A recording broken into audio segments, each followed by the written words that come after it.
Votre esprit vit-il constamment sur le territoire incertain du « et si » je ne parviens pas à payer mes factures?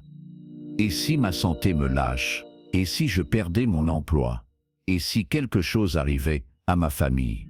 Cette avalanche de possibilités futures peut paralyser notre âme. Elle peut aussi voler la paix de notre présent. Sur une échelle de 1 à 10, quel serait votre niveau d'anxiété concernant l'avenir en ce moment précis? La vérité est que beaucoup d'entre nous vivent à un niveau dangereusement élevé. Mais si je vous disais que Jésus, il y a 2000 ans, a donné un ordre spécifique, un commandement direct pour mettre fin à cette tyrannie du lendemain, une instruction qui, si elle est prise au sérieux, peut briser le cycle vicieux de la préoccupation chronique. Au cœur du sermon sur la montagne, nous trouvons l'une des déclarations les plus stimulantes et libératrices de toute l'Écriture. En Matthieu chapitre 6, verset 34, Jésus ordonne « Ne vous inquiétez donc pas du lendemain, car le lendemain prendra soin de lui-même, prendra soin de lui-même. À chaque jour suffit sa peine. » Nous savons qu'obéir à ce commandement semble presque impossible. Le monde exige en effet une planification, des objectifs et des projections constants. On nous apprend à penser à l'avenir, à nous y préparer. Cependant, ce verset n'est pas un conseil passif ou un idéal inaccessible. C'est un protocole spirituel pratique. C'est un guide pour transformer cet ordre divin en une réalité libératrice dans votre vie quotidienne. Commençons par le diagnostic divin que Jésus lui-même nous offre dans la deuxième partie du verset. « À chaque jour suffit sa peine ». À première vue, cette phrase peut paraître pessimiste. On pourrait penser que Dieu s'attend à ce que chaque jour soit intrinsèquement mauvais. Cependant, la sagesse ici est profondément réaliste et compatissante. Le mot « mal » ici ne désigne pas nécessairement la malice morale. Il fait plutôt référence aux problèmes, aux difficultés, aux fardeaux et aux défis que chaque période de 24 heures contient naturellement. Jésus reconnaît la réalité de notre vie, chaque jour a son propre ginsan de défis. Et cela est suffisant pour occuper notre attention et notre énergie. L'anxiété dans son essence est la tentative futile et arrogante de porter les fardeaux de demain avec la force qui ne nous a été donnée qu'aujourd'hui. Imaginez que chaque matin, Dieu dépose sur votre compte spirituel la quantité exacte de grâce, de force et de patience. C'est pour vous permettre de surmonter les défis de ce jour précis. La grâce de Dieu est dimensionnée pour les défis du moment présent. Lorsque notre esprit se projette vers les difficultés hypothétiques de la semaine, du mois ou de l'année prochaine, nous tentons de retirer de l'argent d'un compte qui n'a pas encore reçu de dépôt. Le résultat est un déficit spirituel écrasant, que nous appelons anxiété. Pensez à la prière que le Christ lui-même nous a enseignée. Donne-nous aujourd'hui notre pain quotidien. Il ne nous a pas demandé de réclamer le pain de toute la semaine ou le stock pour tout le mois.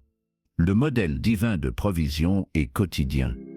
Comme la manne dans le désert, qui était recueillie pour un seul jour, la provision de Dieu pour nos besoins émotionnels, spirituels et physiques est parfaitement adaptée au présent. Reconnaître les limites d'aujourd'hui n'est pas un signe de faiblesse. C'est le premier et le plus crucial des pas vers la paix. C'est accepter le rythme de la grâce de Dieu, au lieu d'imposer notre propre rythme de panique et de contrôle.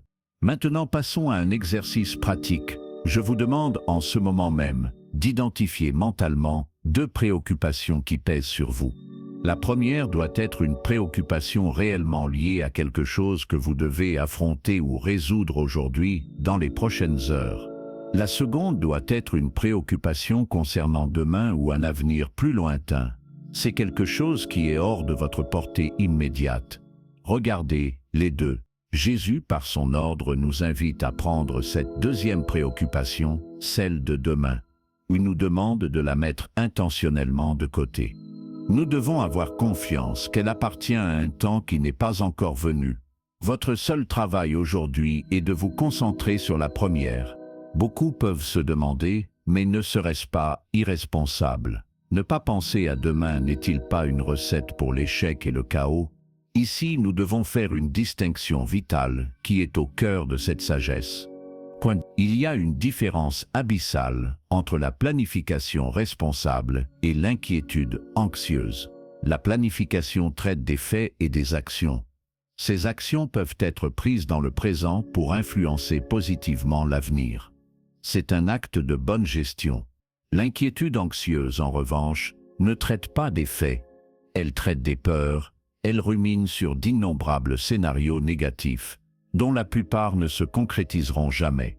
Planifier, c'est utiliser la force d'aujourd'hui pour les tâches d'aujourd'hui. S'inquiéter, c'est gaspiller la force d'aujourd'hui avec les ombres de demain. Jésus ne condamne pas l'agriculteur qui laboure la terre aujourd'hui pour la récolte de demain. Il condamne l'agriculteur qui, tout en labourant, est paralysé. Il a peur d'une éventuelle sécheresse, d'un fléau ou d'une tempête qui ne viendra peut-être jamais. La planification est axée sur l'action présente, l'inquiétude est axée sur l'affliction future. Le commandement du Christ nous appelle à être de bons intendants de notre aujourd'hui. Nous devons investir notre énergie, notre concentration et notre foi dans le champ qui est devant nous. Ne restons pas paralysés à regarder des nuages lointains à l'horizon. La responsabilité est d'agir au présent. L'anxiété est de souffrir pour un futur qui ne nous appartient pas. Pour comprendre la profondeur de l'ordre de Jésus, nous devons plonger dans la langue originale du texte. Le mot grec traduit par s'inquiéter ou se préoccuper est mérimnaïu. Ce mot a une étymologie fascinante. Il vient de la racine mérizo, qui signifie diviser, et nous, qui signifie esprit. Par conséquent, mérimnaï décrit littéralement l'état d'avoir l'esprit divisé. L'inquiétude ou l'anxiété est une condition qui nous fragmente. Elle coupe notre esprit en deux. Elle le tire entre la réalité du présent et les fantasmes craintifs du futur. Elle nous empêche d'être entiers où que ce soit. Quand nous sommes anxieux, notre corps est ici, mais notre esprit est ailleurs. Nous conversons avec quelqu'un, mais notre esprit répète une discussion qui pourrait avoir lieu demain. Nous essayons de travailler, mais notre esprit calcule les risques d'un projet qui ne commence que le mois prochain.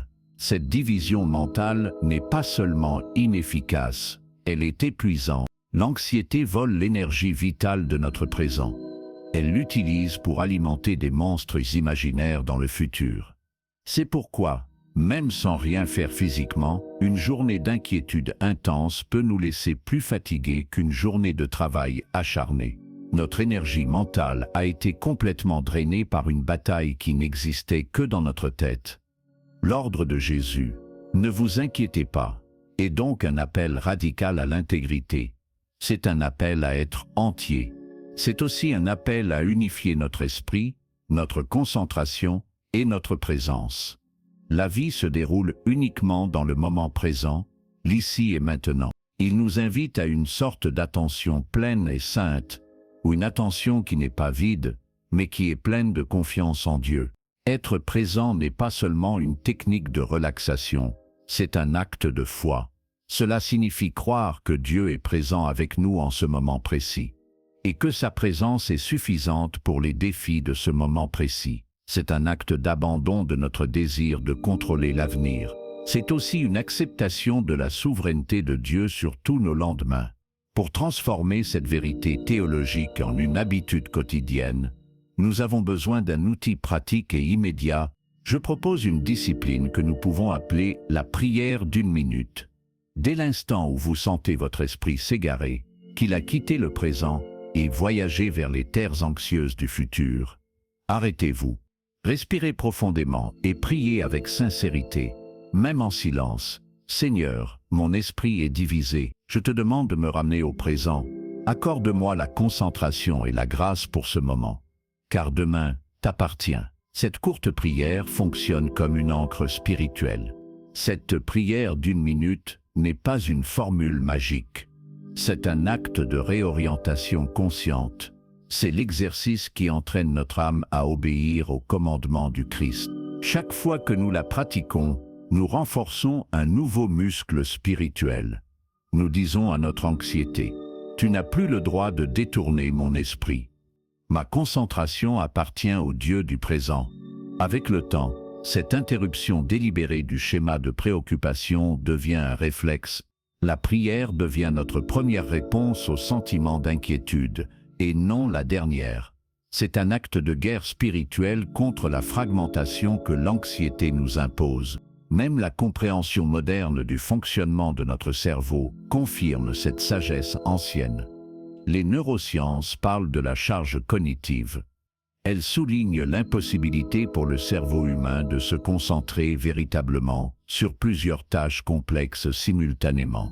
Lorsque nous essayons de résoudre les problèmes d'aujourd'hui tout en nous préoccupant de ceux de demain, nous surchargeons notre système. Cela entraîne l'épuisement, l'erreur et une sensation accablante d'être dépassé. Le commandement de Jésus est, en un sens, le conseil le plus neurologiquement sain que nous puissions recevoir. Traitez une chose à la fois.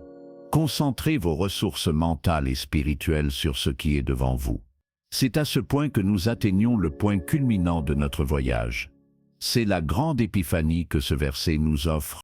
La paix que le Christ promet ne vient pas de l'absence de problèmes futurs.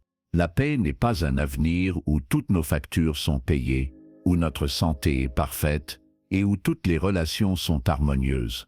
Si nous attendons un avenir sans problème pour avoir la paix, nous ne l'aurons jamais. La vraie paix, celle qui dépasse toute compréhension, ne vient pas de l'absence de problème. Elle naît d'une confiance radicale dans la présence de Dieu au milieu du problème actuel. La liberté n'est pas dans un lendemain sans nuages. Elle est dans la certitude que le Seigneur de l'univers marche avec nous sous le nuage d'aujourd'hui. La grande libération se produit lorsque nous synchronisons enfin nos préoccupations avec la provision quotidienne de la grâce de Dieu. Il faut comprendre que notre anxiété est, en fin de compte, un symptôme. Elle montre que nous essayons d'être le Dieu de notre propre lendemain. Nous essayons de garantir, de contrôler et de manipuler un futur qui n'appartient qu'à Dieu. Quand nous abandonnons ce fardeau impossible, quand nous confessons notre incapacité à contrôler ce qui va arriver et que nous nous jetons dans la capacité de Dieu à nous soutenir aujourd'hui, le cycle vicieux de la préoccupation est brisé. La paix n'est pas une destination, c'est une compagnie. C'est la présence de Dieu dans le présent. Vous n'avez pas été conçu par Dieu pour porter le poids de 2 jours à la fois. Votre structure spirituelle, émotionnelle et physique a été calibrée pour la journée de 24 heures. Chaque jour que vous passez paralysé par l'anxiété concernant l'avenir est un jour de paix, de joie et de but que vous ne récupérerez plus. Votre santé mentale et spirituelle dépend désespérément de l'application de ce principe. L'ordre de Jésus n'est pas un fardeau supplémentaire. C'est une invitation à lâcher le fardeau que nous n'avons jamais été faits pour porter. C'est l'invitation à vivre pleinement la vie qui nous est donnée aujourd'hui.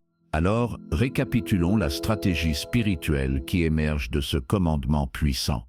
Premièrement, accepter et embrasser les défis qui appartiennent uniquement à aujourd'hui. Regardez-les en face, sachant qu'ils sont votre arène de foi pour ce jour. Ne les minimisez ni ne les maximisez. Reconnaissez simplement, c'est le mal, le défi que le jour d'aujourd'hui m'a apporté.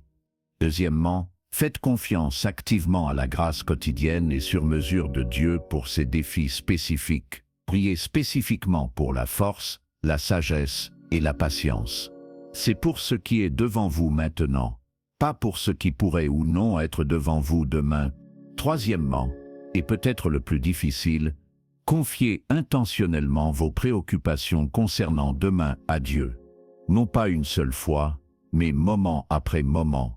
Chaque fois qu'une préoccupation future envahit votre esprit, visualisez-vous en train de la déposer entre les mains de Dieu en disant « Ceci, Seigneur, est à toi. Tu t'en occuperas en ton temps. Ma tâche est d'être fidèle à toi aujourd'hui. » Ce n'est pas une solution instantanée. C'est une discipline continue, une marche de foi qui se renouvelle à chaque moment de tentation anxieuse. C'est la pratique quotidienne de faire confiance au caractère d'un Dieu qui est souverain sur le temps. La question finale n'est donc pas de savoir si nous aurons des défis demain. La question est, en qui ferons-nous confiance aujourd'hui? Quelles préoccupations spécifiques concernant le demain qui a volé votre paix et divisé votre esprit, décidez-vous de remettre à Dieu en ce moment précis, pensez-y, donnez-lui un nom. Maintenant, scellez cet engagement dans votre cœur. Déclarez à voix haute ou en un murmure, afin que votre propre âme entende et obéisse. Aujourd'hui, je fais confiance. Cette simple déclaration est un acte de guerre contre l'anxiété. C'est aussi un pas de foi vers la paix que Jésus a acheté pour nous, qui, en entendant cela, s'engagera à essayer la prière d'1 minute, dès aujourd'hui. Qui relèvera le défi la prochaine fois que l'inquiétude frappera à la porte, de l'interrompre avec cette encre spirituelle. Il ne s'agit pas de perfection, mais de pratique. Chaque fois que vous le ferez, vous réécrirez les voies neuronales de votre cerveau. Vous réécrirez aussi les chemins spirituels de votre âme. Vous les alignerez non pas avec la peur du futur, mais avec la foi en la présence de Dieu. La liberté est à une prière de distance. Elle est à un acte de confiance à la fois vivant dans la plénitude du seul jour que nous avons aujourd'hui.